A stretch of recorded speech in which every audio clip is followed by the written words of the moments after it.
জগাই, আজ বৃষ্টির জন্য তো সব ইলিশ বিক্রি হয়ে গেল। দাঁড়া, তোর কাজের টাকা দিচ্ছি। এ কি রতনদা, আজ তো তুমি বেশি টাকা দিচ্ছ।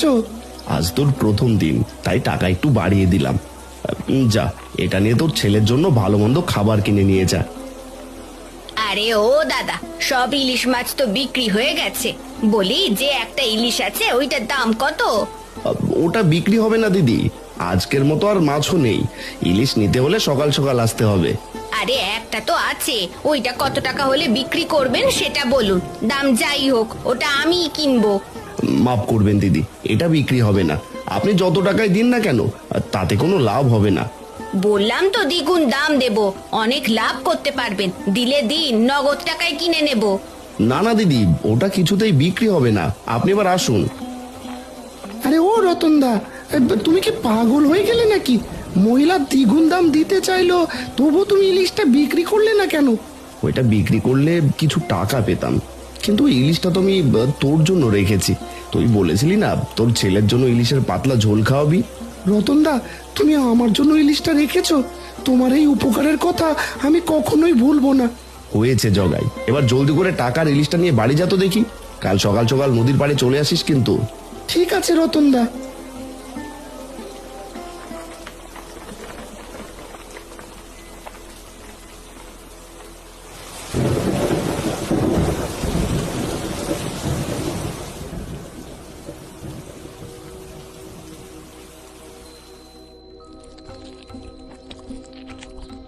বাহ, কি সুন্দর ইলিশ মাছের ঘ্রাণ ভেসে আসছে।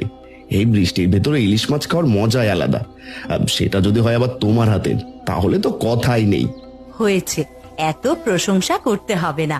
শোনো না, আজ তোমার ছোট ভাইয়ের বাড়িতে মাছ পাঠিয়েছিলাম, কিন্তু ওরা মাছটা না নিল না। ছোট ভাইটা এখনো ছোটই রয়ে গেল, বড় আর হলো না, সেই এক জিদ ধরে বসেই আছে। ওরা আমাদের সাথে সব সময় এমন করে। আমরা ওদের যতই কাছে যেতে চাই, ওরা ততই আমাদেরকে দূরে ঠেলে দেয়। ওদের আরো সময় দাও গিন্নি, সময় পেলে ওরা নিশ্চয়ই ঠিক হয়ে যাবে। তা টুম্পা কোথায় গিন্নি? টুম্পা বারান্দায় দাঁড়িয়ে বৃষ্টি দেখছে। তুমি ওকে নিয়ে ভেবো না গো, তুমি খেয়ে নাও, টুম্পা পরে খেয়ে নেবে।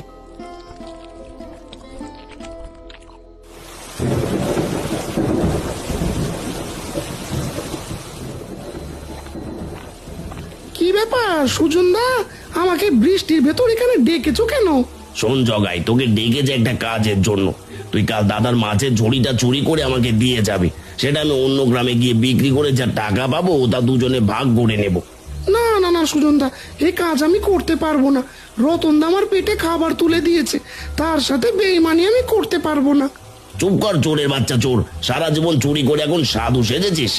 শোন, তুই যদি আমার কথা না শুনিস, তাহলে তোর ছেলেকে মিথ্যে চুরির দায়ে গ্রাম ছাড়া করব। কি, রবিকে মিথ্যে অভিযোগে গ্রাম ছাড়া করবে? না না সুজনদা, তুমি আমার ছেলেটার সাথে এমন কিছু করো না। তোমার সব কথা আমি শুনবো, তবুও তুমি আমার ছেলের কোনো ক্ষতি করো না।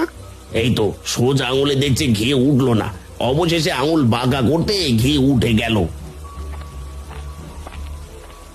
এ কি, এসব আমি কি শুনলাম? টুম্পাদের মাছ চুরি করার ফোন দিয়ে আসছে দুজন। না না, এই কথা এখনই টুম্পাকে জানাতে হবে, নইলে যে টুম্পাদের অনেক বড় ক্ষতি হয়ে যাবে। না, এখনই টুম্পাকে সব জানিয়ে আসি।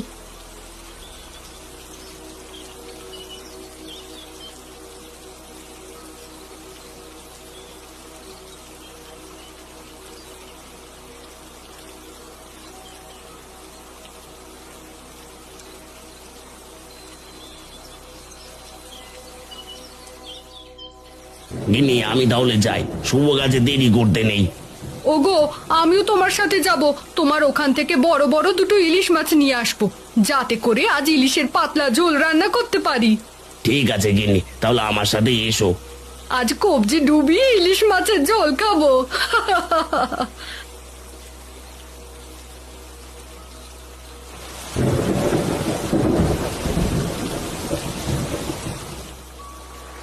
রতনদা, আমি তাহলে মাছ নিয়ে বাজারে চলে যাই, তুমি বাকি মাছগুলো নিয়ে এসো। একা যেতে পারবি তো জগাই? না পারলে টুম্পাকেও সাথে নিয়ে চল। না না রতনদা, আমি একাই যেতে পারবো। যদি যেতে পারো তাহলে যাও, আমি আর বাবা কিছুক্ষণ পরে আসছি। হ্যাঁ জগাই, টুম্পাকে নিয়ে আমি আসছি, সাবধানে যাস, কোনো ক্ষতি যেন না হয়। সে নিয়ে তুমি ভেবো না রতনদা, আমি থাকতে কোনো ক্ষতি হবে না। কি গো, সেই কতক্ষণ ধরে এখানে দাঁড়িয়ে আছি, জগাই তো দেখছি এখনো আসছে না। বলি জগাই আবার আমাদের সাথে 2 নম্বরই করলো না তো? না না গিন্নি, জগায়ের সেই সাহস হয়ে উঠবে না, তুমি আরেকটু অপেক্ষা করো, হয়তো ছাড়া এক্ষুনি চলে আসবে। সুজনদা, আমি মাছ নিয়ে চলে এসেছি, এখানে রতনদার সব মাছ রয়েছে। এই তো জগায় চলে এসেছে। এই দে দে জগায়, এবার মাছের ঝুড়িটা আমাকে দে দেখি। সুজনদা, তুমি সব মাছ নিয়ে যাও, কিন্তু আমার ছেলের কোনো ক্ষতি করো না, ছেলে ছাড়া যে দুনিয়ায় আমার কেউ নেই।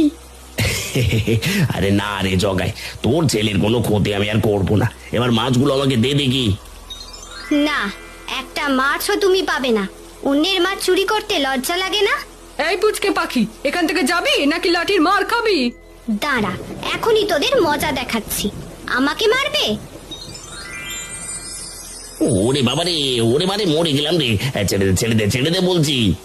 না, তোদের কিছুতেই ছাড়বো না। তোরা অন্যের সুখ সহ্য করতে না পেরে তাদের ক্ষতি করতে চেয়েছিলি। আজ তোদের উচিত শিক্ষা দেব, যাতে তোরা আর কোনোদিন এমনটা করতে না পারিস। ও বক পাখি, আমাকে ছেড়ে দাও, আমি জীবনে এমন ভুল করব না, দয়া করে আমাকে মাফ করে দাও। বক পাখি, এবার ওদের ছেড়ে দাও, ওরা ওদের পাপের শাস্তি অবশ্যই পেয়েছে।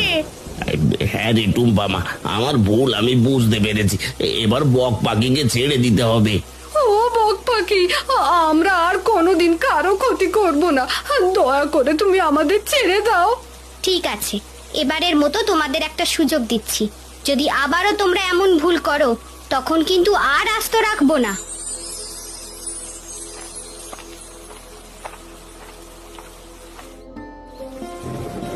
টুম্পা, আমাকে মাফ করে দাও, আমি ওদের সাথে এই কাজ করতে চাইনি, ওরা আমাকে বাধ্য করেছে। সে আমি জানি জগাই কাকা, বক পাখি আমাকে সব কথা বলেছে। জগাই, তুই এবার বাড়িতে চলে যা, আজ আর তোকে কাজ করতে হবে না। বাবা চলো, আমরাও বাড়িতে চলে যাই, মা আজও ইলিশ মাছের পাতলা ঝোল রান্না করেছে। ঠিক আছে টুম্পা, চল, আজ পেট ভরে ইলিশ মাছের ঝোল দিয়ে ভাত খাবো। বক পাখি, তুমিও আমাদের সাথে চলো। হ্যাঁ বক পাখি, চলো, আজ থেকে তুমি আমাদের সাথেই থাকবে। এত করে যখন বলছো, তাহলে চলো তোমাদের বাড়িতে যাওয়া যাক।